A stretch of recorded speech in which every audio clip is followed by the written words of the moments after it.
Graça e paz do Senhor Jesus. Hoje nós estamos aqui para terminar a gravação de Daniel capítulo 11, porque ontem nós passamos muito do tempo, ficou muito longo, né, gente? Aí eu falei, não, pô, vai ficar muito cansativo colocar tudo de uma vez só. Então a gente repartiu e agora é o término do capítulo 11, então agora é bem mais rápido, porque falta pouca coisa. Vocês se lembram que eu tinha falado, terminei falando do Antíoco, né, que é considerado o primeiro anticristo. Ele matou muitos judeus, ele proibiu o sacrifício no templo de Jerusalém, ele colocou um porco para ser sacrificado no lugar do sacrifício, então cessaram os sacrifícios porque ele conseguiu macular aquele lugar sagrado. E aí depois disso, eles nunca mais voltaram a sacrificar por um bom tempo, né? Até a revolta dos Macabeus. Então todos esses itens aqui foram mencionados pelo Senhor na sequência histórica que eles realmente aconteceram. Mas aqui, já no finalzinho agora, ele já começa a apontar para um tempo futuro e mostrando mais um pouco a imagem do anticristo e como ele vai agir e como ele vai ser, as características do anticristo.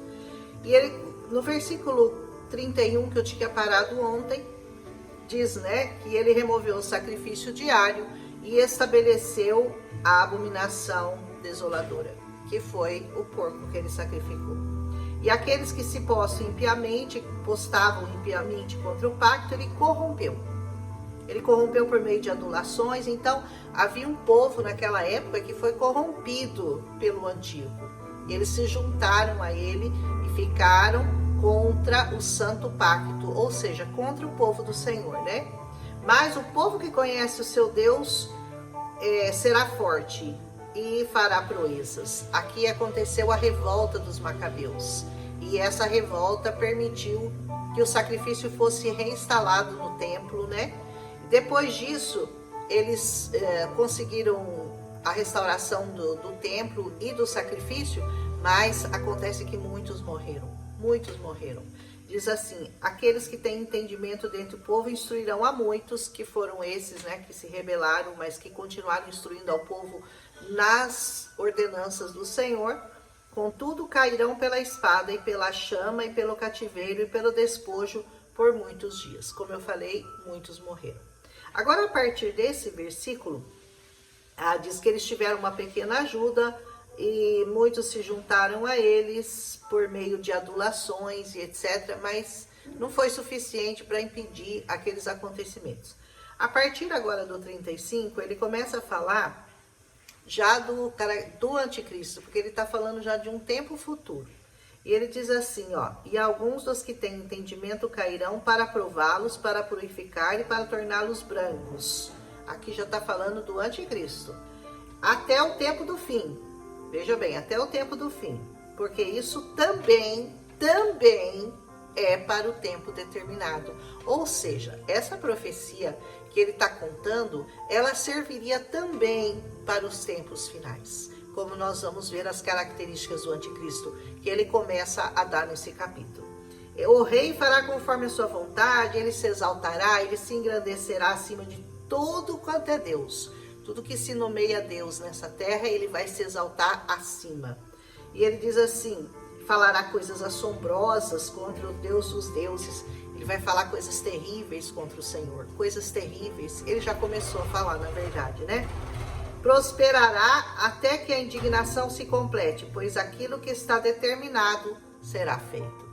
Até que o tempo dele seja completo nessa terra, até que toda a indignação seja completa, ele vai reinar, porque isso já está determinado pelo Senhor. Ele vai ter um tempo de reinado, que são aqueles 3 anos e meio, que ele vai falar aqui também. Ele não considerará o Deus dos seus pais e nem o desejo das mulheres. Acredita-se que esse desejo das mulheres, no caso das mulheres judias, seria o desejo de gerar o Messias. Isso ele vai impedir. E diz assim, não considerar qualquer Deus, pois ele se engrandecerá acima de tudo. Vai ser um homem poderoso, vai ser um pacificador, vai ser um homem que vai promover no mundo a paz mundial, mas que no final ele vai se sentar no templo de Cristo no templo de Salomão, que vai ser reconstruído, e ele vai se dizer Deus, certo? Porém, em seu lugar honrará um Deus de forças e um Deus a quem os seus pais não conheceram. Ele honrará com ouro, com prata, com pedras preciosas e com coisas agradáveis. Dizendo aqui que ele vai corromper muita gente com dinheiro, certo? Dessa forma ele procederá nas mais poderosas fortalezas com um Deus estranho, a quem ele reconhecerá e aumentará a sua glória. Um Deus estranho, ele vai fortalecer e vai reconhecer. E ele fará com que governem sobre muitos e dividirá a terra por lucro.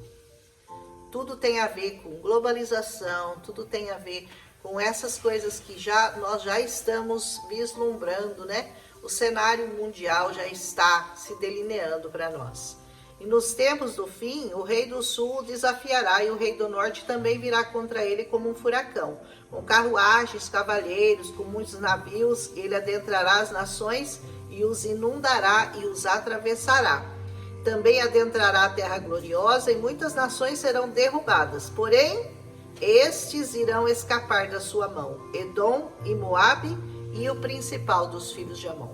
Tem até aqui quais são os povos que vão escapar da mão do anticristo, que é um contra o qual eles não vão lutar, mas a terra gloriosa, que é Israel, não será poupada. Essa é a meta dele, esse é o principal interesse dele. Também estenderá a sua mão sobre as nações. A terra do Egito não escapará. Mas ele terá poder sobre os tesouros de ouro, prata, sobre todas as coisas preciosas do Egito.